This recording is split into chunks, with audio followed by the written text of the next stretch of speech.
मेहनत तो हर कोई करता है, लेकिन कोई थोड़ा मेहनत करता है और बड़ा सफलता पाता है, और कोई बड़ा मेहनत करता है और छोटा सफलता भी नहीं हासिल कर पाता है। क्या है इसके पीछे की वजह, वो बताएंगे पंडित विंध्याचल लाल देव जी। बाबा, आपका बहुत बहुत स्वागत है हमारे चैनल पे। धन्यवाद। लोगों की मेहनत को सकारात्मक करने के लिए हम चाह रहे हैं कि कुछ टिप्स दीजिए उसे विजय हासिल करने के लिए।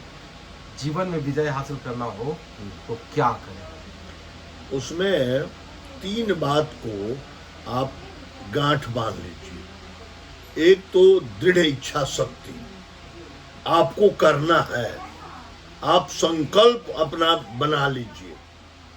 उसमें शौर्य, उत्साह और धैर्य, ये दोनों को कंटिन्यू आपके साथ जुड़ा रहना चाहिए। इसके साथ आपको ईश्वर की चिंतन, प्रकृति की चिंतन, परमात्मा की भजन, जो मैंने कहिए उसको परमात्मा कहिए, प्रकृति कहिए, ईश्वर कहिए, माता पिता कहिए, जो कहिए, श्रेष्ठ व्यक्ति का कृपा आप पर होनी चाहिए। कृपा कैसे होगी? जब आप उसके सानिध्य में रहेंगे, उसके प्रति आपकी भावना जब कंप्लीट सरेंडर वाली होगी, तभी उसकी कृपा आपको मिलेगी। ये बात तो सत्य है। तो यदि आपके पास ये 4 चीज है, दृढ़ इच्छा शक्ति मैंने संकल्प शक्ति, शौर्य और उत्साह और ईश्वर की कृपा। ईश्वर की कृपा पाने का बहुत से तरीका है। अगर इस चीज की, ईश्वर की कृपा जो है ना, ये ईश भजन सारथी सुजाना, सारथी का काम करता है। ईश्वर के जब आप शरण में चले गए, तो अभी आपको ग्रह दोष है या पितृ दोष है या संगति का दोष है या जिस मकान में रहते हैं उसका दोष है, वो सब आपको टाइम टू टाइम गाइड करते रहेगा। ईश्वर की कृपा का यही फल है कि अभी हमको जरूरत है घर दोष से मुक्ति पाने का, तो वो आपको ऐसे व्यक्ति से मिला देगा जो आपको उससे मुक्त कर देगा। अगर आपके घर में कोई प्रेत दोष है, पितृ दोष है, तो वह ईश्वर का भजन, ईश्वर का चिंतन, ईश्वर के प्रति कंप्लीट सरेंडर आपको उसको दूर करने की सामीप्य स्थापित कर देगा। इसके साथ साथ कभी भी आप अपने मन में फ्लक्चुएटिंग मत लाइए। असफलता का सबसे बड़ा माने जो योग है, वह बार बार मन को विचलित होना। वो तो लूज पेशेंस तब होता है ना जब सफलता नहीं मिलती है। नहीं, सफलता के लिए आपको ठानना है तब मिलेगी। अब दुनिया में जितने बड़े लोग हैं, वो 20 बार असफल होते हैं तो 21वां बार में सफल होते हैं, 10 बार असफल होते हैं तो 11वां बार में। ऐसा कोई नहीं होता है कि पहला बार हम टाटा बनने के पहले, बिरला बनने के पहले, अंबानी बनने के पहले बहुत संघर्ष करना पड़ता है। ये पहला बात जान लीजिए। ये नहीं है कि हमको बहुत आसानी से कोई चीज मिल जाए। लेकिन दुनिया ने उसे कमजोर कर देती है बाबा। दुनिया जब कमजोर करती है तो आप कमजोर मत होइए ना। इसलिए मैंने कहा कि सबसे पहले दृढ़ इच्छा शक्ति रखना है कि हमको ले ही लेना है। आप आज के टाइम में आप देखिए नरेंद्र मोदी को, एक एग्जाम्पल देखिए जिसको कि सब लोग जान रहा है। जब ये आरंभिक दिनों में इनका लाइफ कैसा रहा है, कितना संघर्ष किए हैं, अभी तो देख रहे हैं। आप गुजरात के जब मुख्यमंत्री हुए तो कितना इनके साथ मैंने ये हुआ, लेकिन कहीं विचलित ये नहीं हुए हैं। कोर्ट बुलाए अपने जगह पर, कमिश्नर बुलाए अपने जगह पर, यहाँ जो जांच कमेटी बुलाए, कहीं ये भटके नहीं है, अपने चरित्र का परिचय देते गए और आज इस मुकाम पर पहुंच गए हैं। इसमें सबसे बड़ी इच्छा इनकी दृढ़ इच्छा शक्ति थी कि मुझे इस मुकाम को लेना है। ये इनके मन में भाव थी और उसी भाव से ये काम करते रहे। और उतना ही देखिए ईश्वर की चिंतन भी करते हैं। आप गए, अमेरिका में गए, कहीं भी गए, नवरात्र में गए तो 9 दिन वे नारियल पानी पर रहे। ईश्वर की इन पर कृपा हो गई। कब कहां पर क्या करना है इसकी जुक्ति वो जुटा देते हैं। 11 दिन उपवास इसमें रखे हुए तब सभी चीज में, इसलिए ईश्वर की कृपा दृढ़ इच्छा शक्ति अभी दोनों देख रहे हैं, और उत्साह है, आप देख रहे हैं कि नहीं, कि जो सत्ता में उसको भी इनके शब्द के सामने ध्वस्त हो जाता। शौर्य और धैर्य, ये दोनों इनमें कूट कूट के भरा हुआ है। मैंने इसलिए इनका नाम ले लिया कि इनको सभी लोग जानते हैं। हमारे पास तो सैकड़ों लोग हैं, तो उनको हम ही जानते हैं, और लोग उनको नहीं जान पाते हैं। ये तो विश्व विख्यात है। हाँ, विश्व विख्यात है। इसलिए कोई भी आदमी, इंदिरा गांधी का भी ले लीजिएगा, आपको मैं ये बता देता हूं कि इंदिरा गांधी इतनी दृढ़ निश्चयी थी कि जब वो 77 में चुनाव हार गई थी, तो देवराहा बाबा से आशीर्वाद लेने गई, तो लेट से पहुंची। देवराहा बाबा ने कहा कि कल तुम आना, आज तो हम अब जा रहे हैं स्नान करने, और वहीं बैठ गई। बोली कि कल ही हम मिलेंगे बाबा, हम यहीं बैठते हैं। अंत में रात में 11:30 बजे रात में देवराहा बाबा को स्नान करके आना पड़ा। इतना वो दृढ़ निश्चयी थी कि हम कल क्यों आएंगे, हम रहते हैं, कल आपसे मिलकर ही जाएंगे। हमारे अंदर अगर क्षमता है आशीर्वाद लेने का, तो लेकर के ही गई, और विजय भी हुआ उसका 79 में। इसलिए आप जो है वो किसी भी व्यक्ति को अगर किसी भी क्षेत्र में सफल होना है, तो उसके साथ साथ आपको किसी योग्य ज्योतिर्विद से मिल करके जो समय के प्रतिकूल प्रभाव है उसको कम करना है, या जो भी दोष है उसको भी आपको जानना चाहिए। क्योंकि देखिए आज के टाइम में समय बहुत कम है।